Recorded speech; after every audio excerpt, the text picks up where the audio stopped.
Assalamualaikum warahmatullahi wabarakatuh. Kami dari kelompok 6 akan membahas mengenai penerapan inovasi metode pembelajaran berbasis mind map dalam pembelajaran biologi. Anggota kelompok 6 adalah Gita Nurromelani, Lulul Fah Audriansyah, Siti Nur Aisyah, dan Siti Salehah. Pembahasan pada video ini akan berfokus pada 1. Pengertian mind mapping, 2. Karakteristik metode mind mapping, 3. Metode pembelajaran berbasis mind map, kelebihan dan kelemahan metode pembelajaran mind map, dan terakhir langkah pembuatan mind map.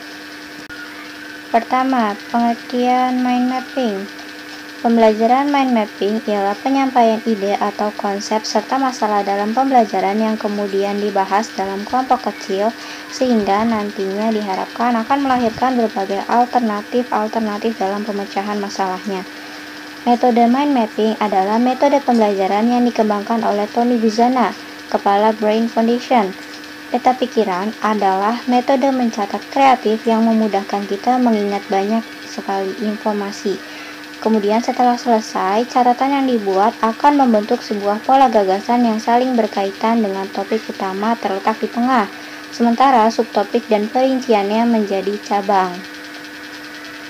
Pembelajaran berbasis pada konsep peta pikiran atau mind mapping merupakan cara belajar yang menggunakan konsep pembelajaran komprehensif total mind learning. Pada posisi lain, mind mapping merupakan pembelajaran yang akan melatih alur pikir siswa menuju satu titik, di mana titik tersebut sebagai fokus suatu kajian. Karakteristik metode mind mapping akan dibahas oleh Siti Nur Aisyah. Ini saya akan membahas mengenai karakteristik metode mind mapping.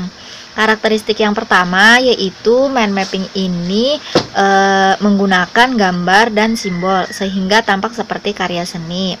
Tujuannya yaitu agar metode mencatat ini dapat membantu individu mengingat perkataan dan bacaannya, meningkatkan pemahaman terhadap materi, membantu mengorganisasikan materi, dan memberikan wawasan baru. Kemudian karakteristik yang kedua yaitu mind mapping ini biasanya menggunakan teknik mencatat berupa materi pelajaran yang diterima siswa sehingga dapat diingat dengan bantuan catatan. Kemudian yang ketiga yaitu peta pikiran ini merupakan bentuk catatan yang tidak monoton karena mind mapping memadukan fungsi kerja otak secara bersamaan dan saling berkaitan satu sama lain. Selanjutnya yaitu mind mapping ini biasanya menggunakan warna-warna atau simbol yang menarik. Hal ini akan menciptakan suatu hasil pemetaan pikiran yang baru dan juga berbeda. Pemetaan pikiran merupakan salah satu produk kreatif yang dihasilkan oleh siswa dalam kegiatan belajar. Dalam pelaksanaan metode pembelajaran mind mapping sangat jauh berbeda dengan metode-metode pembelajaran yang lainnya, di mana pada metode ini siswa diajak untuk lebih memfungsikan pikiran mereka atau melatih alur pikir mereka menuju satu titik, di mana titik tersebut sebagai fokus suatu kajian. Kemudian yang terakhir, kegunaan mind mapping di sini itu adalah membantu siswa mengingat perkataan dan bacaan, meningkatkan pemahaman terhadap materi, membantu mengorganisasikan materi, dan memberikan hal-hal yang terbaru. Oke, bahasan selanjutnya yaitu mengenai metode pembelajaran berbasis mind map. Nah, metode pembelajaran berbasis mind map ini yang pertama yaitu mind map bertujuan untuk membuat materi pembelajaran terpola secara visual dan grafis, yang akhirnya dapat membantu merekam, memperkuat, dan mengingat kembali informasi yang telah dipelajari. Kemudian, mind map dapat membantu siswa dan guru dalam proses pembelajaran di kelas. Kemudian, dengan meringkas materi-materi pelajaran menjadi beberapa lembar mind map yang lebih jauh juga lebih mudah untuk dipelajari dan juga diingat oleh siswa. Itu menurut Silaban dan Masita 2012. Kemudian penyusunan mind map tidak membutuhkan banyak lembar kertas dan seluruh materi dapat tercatat seluruhnya hanya dalam selembar kertas sehingga dapat dipelajari secara efisien. Kemudian slide selanjutnya terdapat alasan mempelajari atau menggunakan mind map.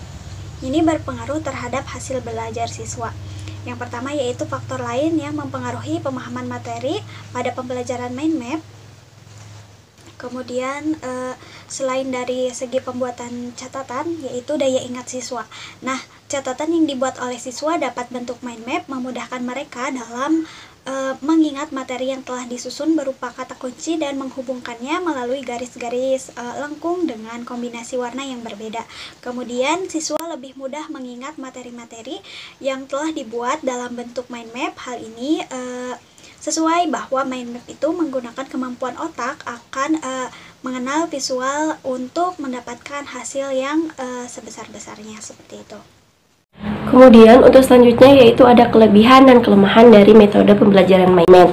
Nah, untuk kelebihan dari metode pembelajaran mind map diantaranya yaitu pembelajaran akan menarik sebab diawali dari suatu permasalahan yang aktual.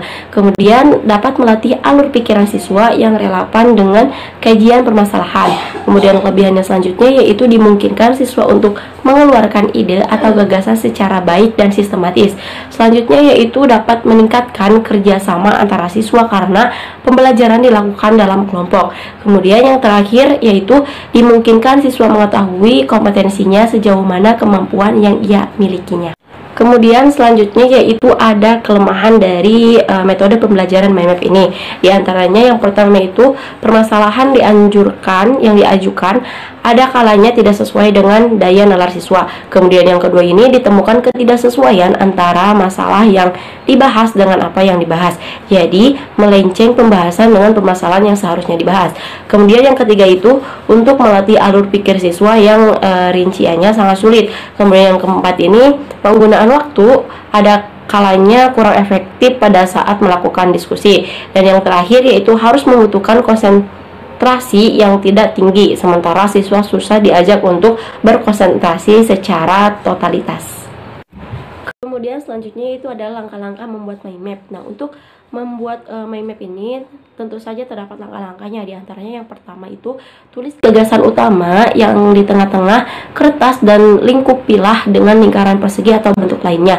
Kemudian yang kedua ini tambahkan sebuah cabang yang keluar dari pusatnya untuk setiap poin atau gagasan utama. Jumlah cabang-cabangnya akan bervariasi tergantung dari jumlah gagasan dan segmen. Nah, kemudian gunakan warna yang berbeda untuk tiap cabangnya. Nah, yang ketiga ini tuliskan kata kunci atau frase pada tiap-tiap cabang yang dikembangkan untuk detail.